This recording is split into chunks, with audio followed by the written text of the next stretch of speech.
Right, I'm going to talk about the learning process for roundabouts, and it's a learning process that a lot of learned drivers are most anxious about, and that's understandable because when you look at a roundabout, the optics of it, fast moving traffic, not knowing where each vehicle's going can be daunting if you don't know what you're looking for.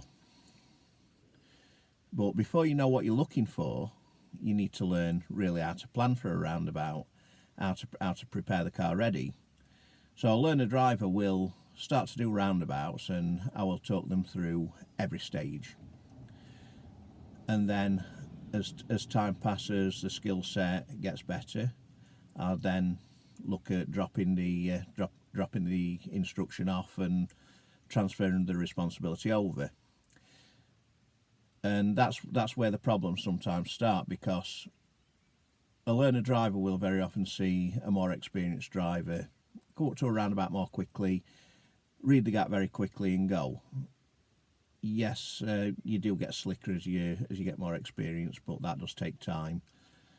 And so the learner driver automatically thinks that they're doing things too slowly. So I always work with an acronym called MSPSL, or there's another variation of it called MSPSGL. So MSPSL is mirror, signal, position, speed, look. The G adds in the gear, which if you're driving a manual car is very important. So if you check your mirrors first and signal for whichever direction you're going, if you need to signal, then you start to position the car. You find where you're going to put it. Your roundabout could have lanes, or you might just need to position, and you reduce your speed, and you change your gear, usually to second gear for a roundabout, but it does depend on a number of factors. But let's say basic roundabout, second gear, at around about 15 miles an hour, and you leave a couple of car lengths at least to read your traffic. And if you do that, you can usually make the decision quite easily.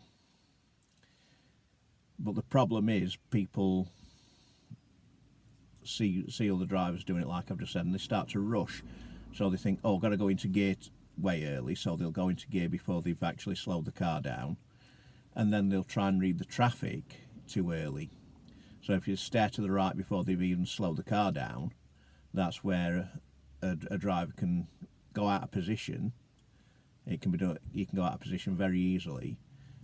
And then the other issue is not being able to control the car once you've got there, even if you might have read your gap, because you might not be slow enough. But if you follow those steps and just practice it and become accustomed to that level of planning, then you will get slicker and slicker over time, and roundabouts just won't be a problem to you anymore. I hope all this helps.